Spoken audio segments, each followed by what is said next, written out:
What's up guys, it's Brad from JBHMEDIA here. Today I'm going to be doing a quick little breakdown based on a visual effects scene. I went on a hike in Los Angeles recently and took some of these photos and decided to add some visual effects to them. And in this particular shot we'll be going over, it's kind of like a city in the clouds in the background. And I thought it'd be a good time to talk about visual effects techniques when you're adding something in the deep background. In this specific case, atmospheric fall off. This is the shot inside of Blender. Essentially I have the footage in the background here, and then I've created some very basic geometry for these buildings, and I've just kind of duplicated them. And I have this basic plane for the shadows, and I have some basic textures on them as well. Really basic, because I knew I was going to be adding them in the background. I didn't really go overboard on the texturing, obviously, as you can see. Then I also, as far as the environment goes, I just have a little sun lamp over here coming in from the right side, kind of hitting the buildings, giving them a little edge. And then I also have, in the world settings, I've matched the 3D world to what looks like the sky in the live action shot, right?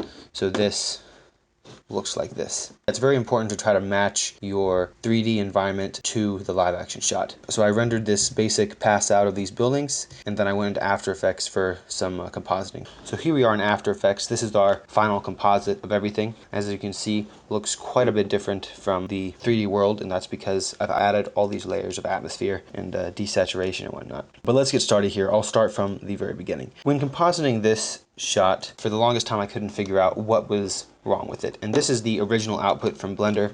And I kept thinking, like, what is wrong?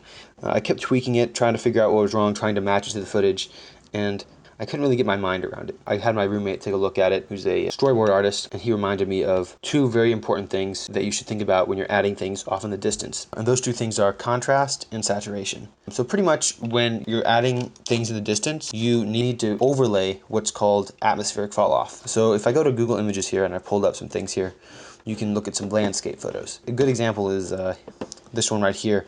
As you can see, you have a lot of detail here in the foreground.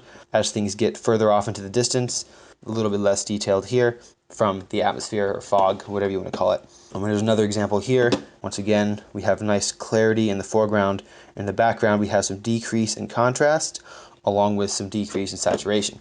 The thing is, there are varying examples of this, like for example on a clear day, kind of like this.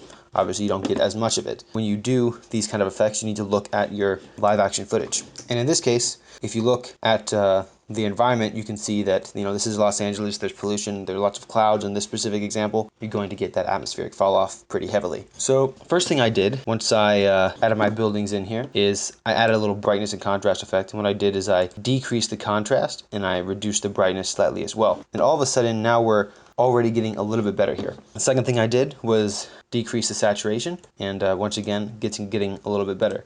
And I also added a little glow effect. This was simply for the sake of my tweaking. You don't always have to do that. The second thing I did was I added a bunch of layers of atmosphere. While reducing the contrast and reducing the saturation is the most important thing when you add things in the distance, you also need to think about how uniform the reduce in contrast and the reduce in saturation is. If you look at the photo here that we looked at previously, the contrast isn't reduced as much on the top of this mountain as it is near the bottom. That's because the layers of atmosphere are more concentrated at the bottom, right? So what I did to make this shot a little bit more realistic is I tried to layer on layers of atmosphere that weren't exactly uniform. So I started adding layers of atmosphere.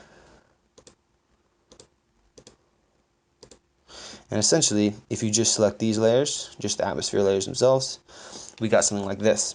Not super uniform. That helped bring it into the scene a little bit better and get this final result. So yeah, just that's a little quick tip for the day. Just remember that when you're adding things off in the distance, think about how you should reduce the contrast, how you should reduce the saturation according to the original live action shot. And as you can see in our example today, if you look at the color values in detail here in the buildings and you compare them to the color values in detail in this hill in the background, they're very similar. So that's kind of a sign that you're on the right track. That's it guys, hope this video was helpful. As always, feel free to leave a comment if you have any questions or suggestions, and I'll get back to you as soon as I can.